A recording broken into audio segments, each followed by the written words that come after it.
경추라고 하는 목뼈는 26개의 척추뼈 중 상위 7개를 의미합니다. 척추뼈 각각 뒤로 뻗어진 척추 신경에는 저마다 역할이 있는데 그중 경추골절에 의한 척추 신경이 손상되는 경우 전신마비뿐만 아니라 사망하게 되는 경우도 있으니 그 역할이 매우 중요하다고 할 수 있겠습니다. 2000년을 주름잡았던 댄스 그룹의 K모 씨는 불의 오토바이 사고로 하반신이 마비되어 여전히 휠체어 생활을 하고 있습니다. 당시 목뼈골절 진단이 포함되어 있었고 그로 인해 척추 신경이 손상되었는데 이처럼 한번 손상된 신경의 기능을 다시 살리는 것은 고도로 발달한 현대의학에서도 아직 불가능합니다. 따라서 외부 충격에 더 많이 노출되어 있는 오토바이 운전자들은 더욱더 스스로 조심하는 것이 좋겠습니다. 오늘은 대표적인 척추 손상 중 하나인 경추골절에 대한 소개를 하도록 하겠습니다. 여러분, 아직 구독 전이신가요? 구독, 좋아요는 저에게 힘이 됩니다. 하단에 있는 예쁜 하트를 꾹 눌러주세요. 일상생활에서 경추골절의 발생 기전은 주로 교통사고와 추락사고가 많은 비중을 차지합니다.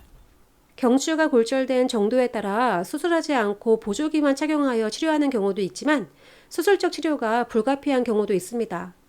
목뼈가 충격으로 주저앉아 모양이 변형되면 다시는 원래의 모양으로 자연히 돌아오지 않기 때문에 경추골절 진단을 받은 경우에는 반드시 보상받을 수 있는 곳이 있는지 확인을 해보셔야 합니다. 만약 교통사고라고 한다면 자동차 보험회사를 통해 보상이 가능할 것이고 그 외 일상생활 중 배상 책임이 경합된 사고라면 그 배상 책임의 주체가 가입한 보험회사를 통해 보상이 가능할 것입니다. 앞서 언급한 보험회사와 별개로 피해를 입으신 분이 개인적으로 가입한 장기보험에 상해 후유장애 특약이 있다면 중복하여 보상이 가능하니 반드시 검토를 해보셔야 합니다.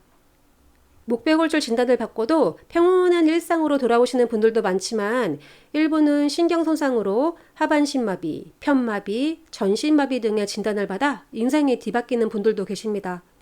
후자의 경우는 얼마를 보상받던 간에 만족스럽지 못할 것이 분명하지만 치료비나 간병비를 포함하여 생계를 유지하는 데 필요한 비용을 보상받기 위해서는 보험회사에 의존할 수밖에 없습니다. 이때 배상 책임의 주체 측, 보험회사로부터 보상받는 경우에는 맥브라이드 장애평가 방식으로 노동능력 상실률을 계산하여 산정한 상실 수익액과 진단 및 장애의 정도에 따라 여명기간까지의 개호비를 청구할 수 있습니다.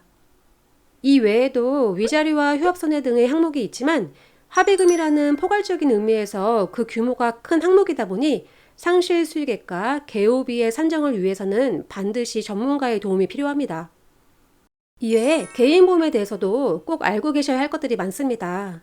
보통의 척추 손상의 경우 아래의 지급율표를 토대로 개인보험 상해 후유장애 평가를 받게 됩니다.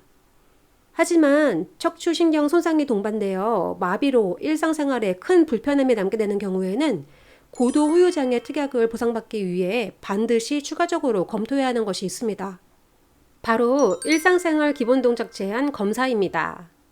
마비와 같은 신경계 장애가 잔존한다면 상기 장애평가표의 내용에 따라 상태를 평가받습니다. 하지만 평가 후 진단서를 보험회사에 제출하더라도 즉시 보상되는 경우는 거의 없으며 확률로 현장 조사가 진행되며 진단의 적정성 검토 후에 장애율 삭감을 주장할 것입니다. 보험회사에서 불이 나는 근거는 때마다 다릅니다. 재활치료로 경과가 호전되었음을 차트에서 확인하였으니 앞으로도 더 호전이 기대되므로 장애평가를 보류할 것을 주장하는 경우도 있고 ADLS 장애평가표의 제한 정도에 일일이 반박하는 경우도 있습니다. 그도 그럴 것이 장애율이 80%가 넘어야 보상되는 담보이다 보니 1%가 모자라는 79%만 되어도 보험금의 지급 의무가 없기 때문입니다. 당연히 적극적으로 방어를 할 것이고 그러므로 해당 담보를 청구할 계획이 있으시다면 반드시 마비 진단으로 고도 후유장애 손해사정 경력이 많은 전문가에게 상담받아보시는 것을 권유드립니다. 경추골절 1번부터 7번까지 모두 손상에 따른 장애 양상이 다르기 때문에 모든 내용을 설명드리는 것은 불가능에 가깝습니다. 따라서 이 영상을 보시고 추가적으로 궁금한 사항이 있는 것은 너무나 당연한 일이오니 언제든 문의 주시길 부탁드립니다. 오늘도 영상을 시청해주신 여러분 감사합니다. 다음에 또 만나요.